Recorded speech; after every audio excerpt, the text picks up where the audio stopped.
Welcome to the deep dive, where we really get into a topic, a deep dive, if you will, and we extract those key takeaways for you. A lot of sources these days are pretty dense, and we help make it all clear. Absolutely. And engaging. We're really catering to that desire for knowledge, that aha feeling, without making it overwhelming. Exactly. So today, we're taking a deep dive into, well, have you ever heard of POR Maesa? POR Maesa, it's an Indonesian sports organization, actually, with a really remarkable history. 100 years, a whole century. That's right, a full century. So our mission today is to sort of unearth their story. Like, where did it all begin? What were the big moments, the turning points? And really, what's that spirit that's kept them going for so long? It's really fascinating because it's not just a sports story, It's a window into Indonesian history, the power of community. Right, right. You're going to find some surprising things along the way, stuff you wouldn't expect. I think it might even change how you view sports organizations altogether. Okay, so let's jump in. Let's get started. PO Maesa, it goes all the way back to 1924. 1924 in Batavia, which we now know as Jakarta. That's a really significant year if you think about Indonesian history. I mean, that predates the Sumpah Pemuda. Exactly. The Youth Pledge. I mean, that was a pivotal moment, right? When young Indonesians were really pushing for unity and independence. Right. So to have POR Maesa forming even before that, I think it shows that these ideas of unity were already brewing. Yeah, very interesting. So even before the big national push, you've got this organization taking root. So what were they all about? What were they trying to achieve right at the start? Well, the sources really emphasize these core ideals. From the very beginning, they were all about courage, togetherness, and selfless dedication. It wasn't just about playing sports. It was almost like a precursor to that national unity they were striving for. And specifically, a lot of emphasis on fostering brotherhood and this sense of Minahasa identity, what they call Kawanuan. Now, hold on, Kawanua. And the text also mentions Minahasa and Manado. Are those like the same thing? Can you clear that up for us? Yeah, it's a good point. So Manado is the capital of North Sulawesi province. And it's right there on the Minahasa Peninsula, which is the broader region. Okay. And because Manado was like the main port for the Minahasa region, people traveling outside, they often say they were from Manado. Gotcha. So like a shorthand. Exactly. So it's not strictly the same. But Manado person became this common way to refer to someone from the wider Minahasa area. Okay, that makes sense.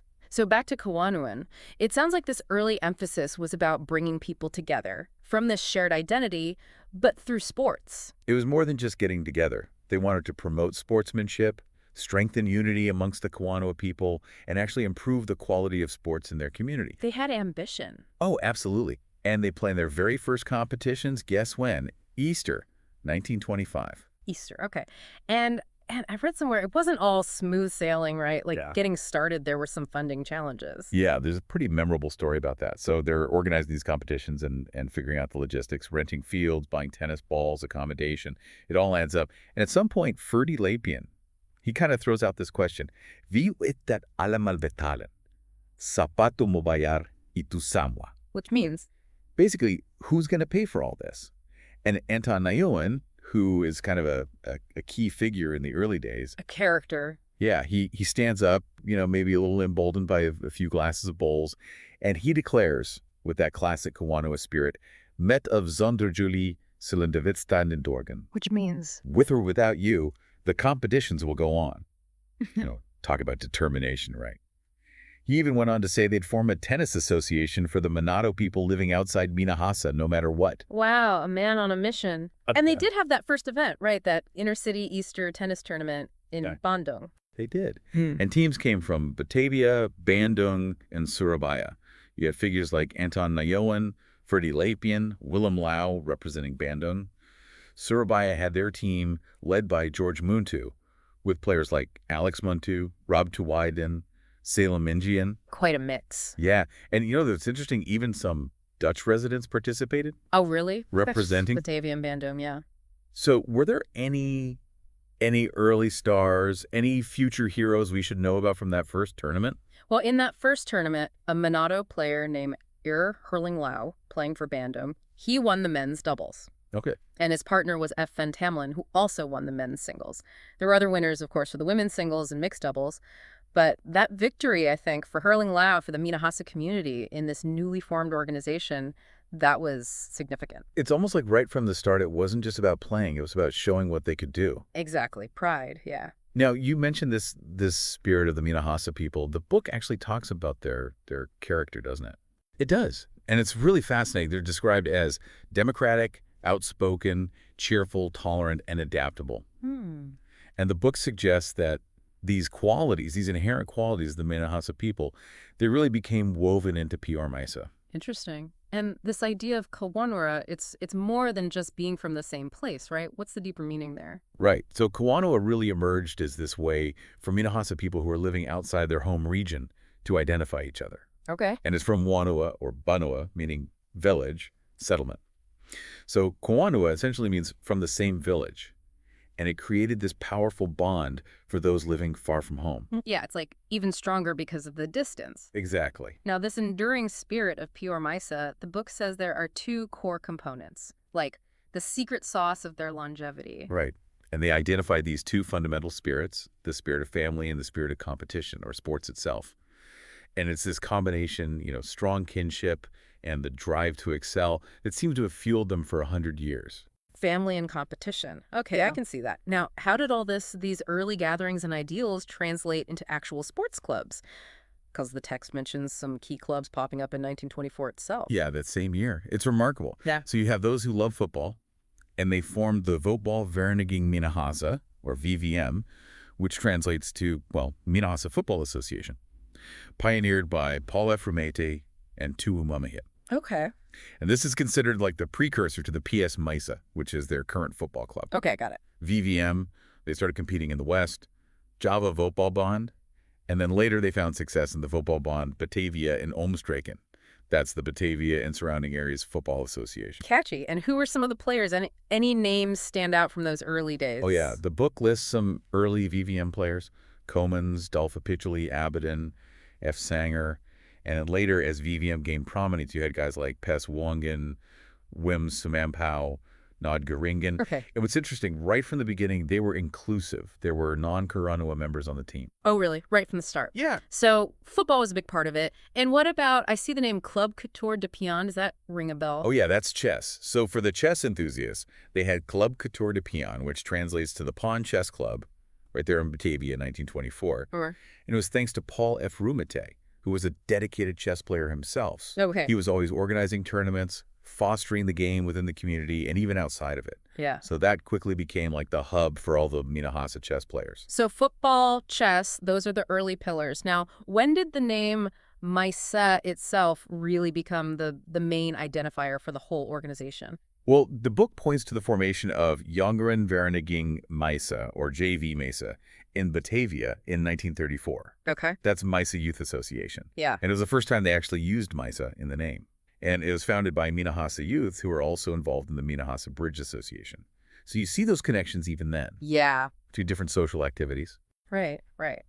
And this JV Maesa, it wasn't just some random thing, right? It was part of a bigger youth movement happening across Indonesia. You got it. It was very much tied to this broader Indonesian youth movement that had been gaining momentum since 1918.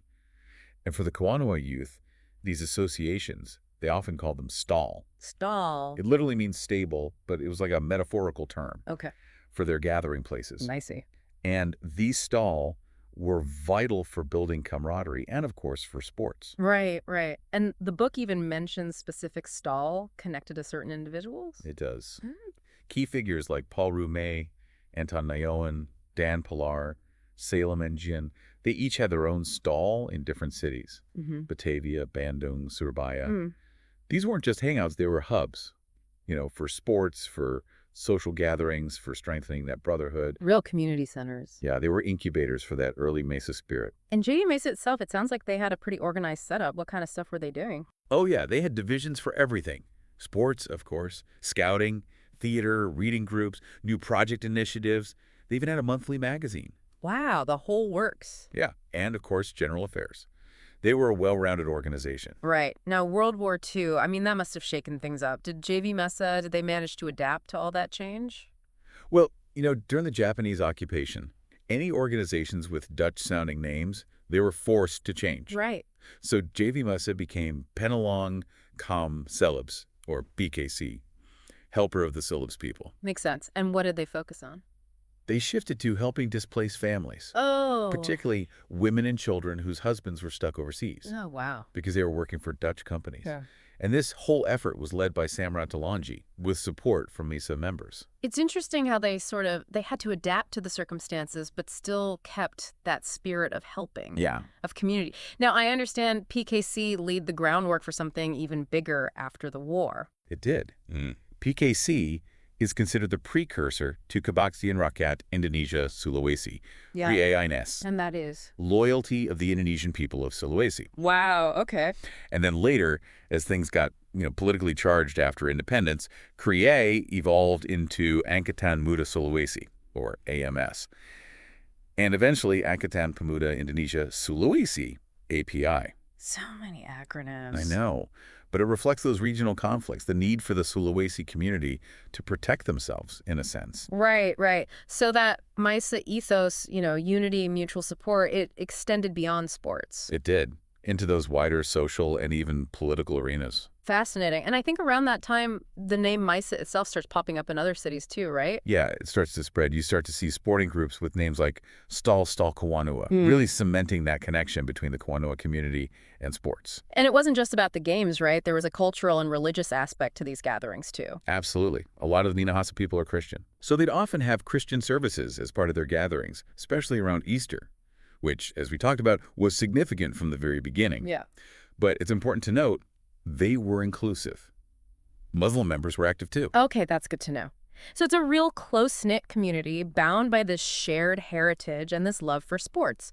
Now let's talk about some of the individuals who really shaped POR Maesa in those early years. Between 1924 and 1941, the book profiles a few key figures. Right. And Anton Ioan really stands out. He was central to the establishment of MITO. What's MITO?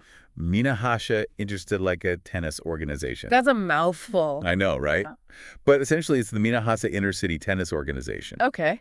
And Anton was such a passionate advocate for tennis within the organization. His with or without you speech that really encapsulates his drive. He was serious about it, and Paul Efremid, he seems to have been involved in everything. He was. Paul Efremid was like the pre-war era powerhouse. Tennis, football, bridge, chess, especially within the Kawanua community. And he was known for his organizational skills, his strong character, and his generosity. Oh. He'd open up his homes in Batavia, those stall we talked about, for young Kawanua. His recreation spot in Pasar Minggu, they called the Huis Kapitaran, is another hub for social and sporting activities. Sounds like a pillar of the community. What about Salem Engian from Surabaya? I read his story, and it seems to be about perseverance, sticking with it. Yeah, Salem Engian was a dedicated tennis player, and he actually played in that first intercity tournament in Bandung in 1925. But it took him 14 years after MITO was founded to finally win the Maesa-esaan Intercity Easter Tennis Championship. That was in 1938. Wow, 14 years. He was up against a tough opponent, a young Lai Goen Sin from Bandung. It was a huge match. And later, he became involved in the administration of Mansa Tennis. Wow, dedication. And then there's Ferdy H. Lau. His name pops up a lot. Ferdy H. Lau was there from the very start of MITO in 1924. He held various leadership roles, chairman from 1936 to 1941, and he kept going, even after the war. Okay. Really dedicated to the organization. And there are other names, too, like Jap Sumuel, Alex Muntu, J.W. Tillar. What were their contributions? So Jap Sumuel, he was based in Bandung, key role in organizing matches, and a skilled mixed doubles player himself. Okay. Alex Muntu from Surabaya, very prominent tennis player, known for being a tough competitor. And then J.W. Tillar, he was instrumental in promoting Maesa events in Semarang and later in Surabaya, even played himself as a veteran. It's amazing all these individuals laying the groundwork for what POR Maesa would become. Now let's shift gears to the post-war period, 1942 to 1983. How did they navigate that time? The Japanese occupation in the 40s definitely had a big impact. Like we talked about, VBM had to change their name. Right. But the sports activities, especially football, they carried on, more informally organized between companies, regional teams. And similarly, the Korfball Club KJM, which was a korfball club, became Bola Keranjang Maesa, Maesa basketball. And Shaklev de Pion became Kater Maesa, Maesa chess. They held on to that Maesa identity. Interesting. Even with the enforced changes, the spirit remained. There's this story about Dr. Samratulangi. It really illustrates that, what happened. Yeah, this one shows just how important Maesa was within the community. So there's this Maesa chess meeting, and Dr. Sam Radalonga, he makes this surprise appearance, and he says, very emphatically, that he is still the patron of all Maesa organizations. This is significant because the basketball club had tried to appoint a different patron, and that decision was deemed invalid. Oh. Shows you the deep respect for Dr. Ratalangi's continued support. Yeah, and this unity of the Maesa name. What about those inner-city Easter tournaments? We talked about them earlier, but I think they went on hiatus for a while and then were revived. Exactly. The Pastor-Noi, they were so central to the early years. But they were revived after a break, starting in 1979. And initially, it was tennis and bridge. Okay. And the main goal, it was really about strengthening those connections, those family ties within the Kawanua community. Going back to the roots. Exactly. Did people come back for these revived tournaments? Oh, yeah, big time. In the 80s, you had hundreds of tennis and bridge players traveling from all over Indonesia. It was a huge deal. Wow. And it really showed how much these events meant to the Kawanua community. And there was some internal discussion about whether to hold them on Easter Sunday, right? Yeah, there were different opinions within Maesa. What were the main arguments? Some people weren't sure about scheduling events on such a holy day.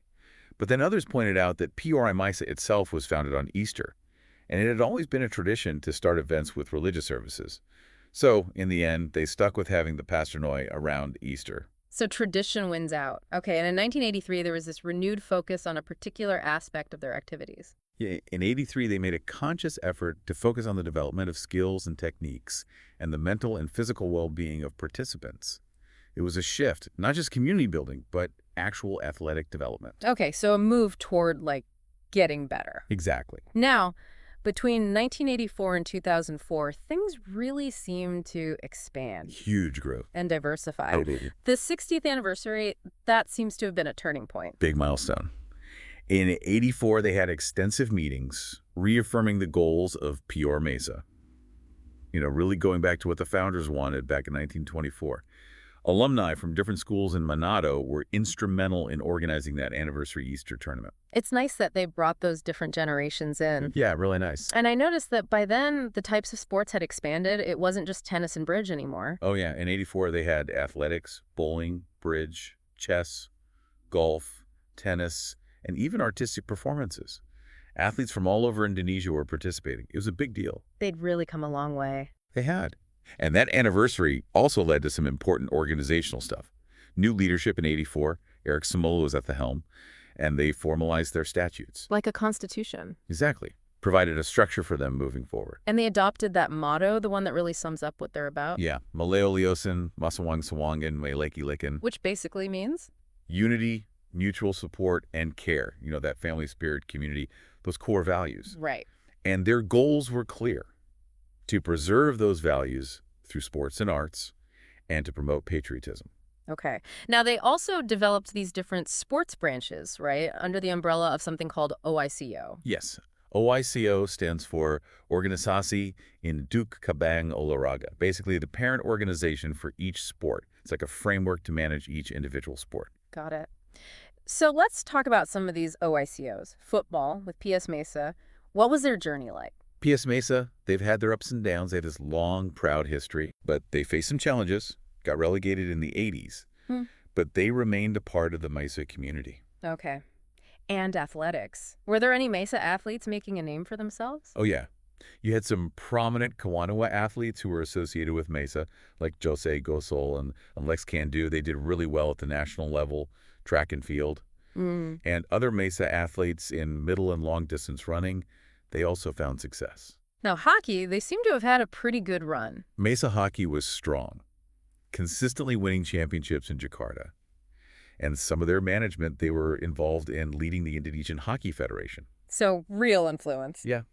Volleyball and boxing, they also become part of Maesa around this time. Yeah, volleyball initially was more recreational. Okay. Boxing became an OICO in '94. Sure. And they quickly achieved success, both nationally and internationally. Oh, really? Boxers like Chris John and Dottie Bahari came through their ranks. Big names. Now, bridge, they've always been strong there, right? Bridge is like a Maesa tradition. They've produced tons of champions, national and international, names like Jelly Tonti and Audrey Sandak. And they organize those Bridge Empat Kawan Terbuka Piala Maesa tournaments. Wow, that's a mouthful. I know, right? But it shows how much they value bridge. And what about badminton? Indonesia has a history of being so good at badminton. Oh, yeah. And Maesa has strong ties to badminton. Yeah. You had figures like Kerukunanan and Papi Tumenkol, early pioneers, and later Leos Pongo, Liliana Natsir, Flandi Limpele, big names in Indonesian badminton. Right. And Justin Suhandanata, he was married to Papi Tumenkol, and he was really crucial in national badminton admin. He helped develop a lot of young talent through his Tungkas Bogasari club. Okay. And what about chess and golf? Did they continue to develop within Maesa? Chess was there from the start, Right. and it has stayed active. Regular tournaments for members.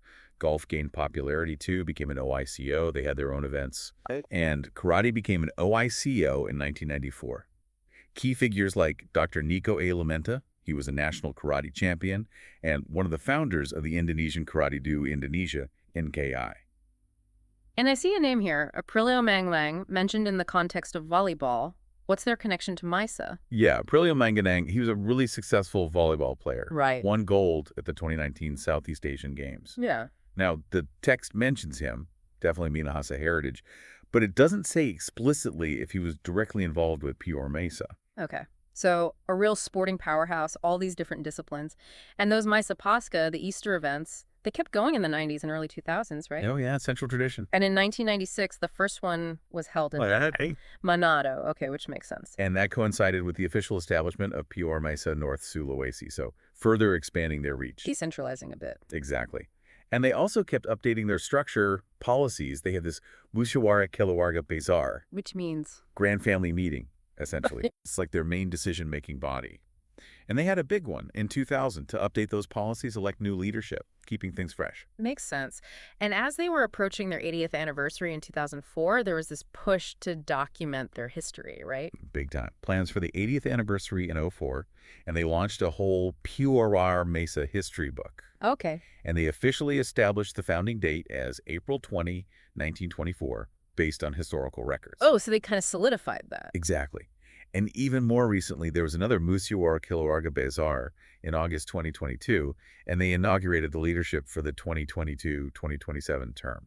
So still going strong. Oh, yeah, very much so. It's incredible that POR Maesa has not only thrived in Indonesia, but also spread its wings internationally. Let's talk about that, Maesa beyond Indonesia. That's a really fascinating part of the story. Maesa, New York, it was the first Kawanua organization in the U.S., founded in 1979. They were really important for the Indonesian community there. And didn't they face some challenges early on? Yeah, at first, perceptions of regionalism and their historical association with the Permesta movement. Permesta. You know, it was this regional uprising back in the late 50s. Okay. But despite that, they became really active. They participated in Indonesian Independence Day celebrations, often competing under the name Mang UNI. What does that stand for? It's another acronym. Masyarakat Neutral Gabungan Non-Instansi. Wow. Okay. It means neutral association of non-governmental groups. Catchy. And they found success. Oh, yeah. They often did really well in sports. Okay. They also focused on preserving Kawanua culture and provided community support. Yeah. Key figures like Glenn Lalone and Robert Muang Kang were instrumental. And it wasn't just New York, right? Other Maesa chapters popped up around the U.S. Yeah, you had Mesa, New Hampshire. They organized events, raised funds for things like the Poso conflict in Indonesia. Mesa, California, they had their annual Kawanua picnic, sports competitions. Emil Melanque was a big figure there. Wow. All over. And even in Europe. Yeah, in the Netherlands, they have Kerukunanan Keluarga Besar Nederland, or KKB Nederland, Greater Family Association Netherlands. It was formed in '98 to coordinate all the different Kawanua groups that had already sprouted up in the Netherlands. Really shows those connections, even across continents. It's powerful. Now, we've talked a lot about the organization, but let's talk about the athletes, because POR Maesa has nurtured some real talent. Some amazing athletes. Yeah. The book profiles quite a few. Yeah. In athletics, you have Johannes Edward Willem Gosel. In tennis, there's Lanny Kaligis, won multiple golds at the Asian Games, competed at Wimbledon. Wow. Lita Liam, octopus ambidextrous, they called her, because she played with two hands. National champion multiple times, Wimbledon quarterfinalist. Really? Yolanda Somarno, another successful tennis player. So the tennis legacy is strong. Very strong. And I see some success in combat sports as well. Oh, yeah.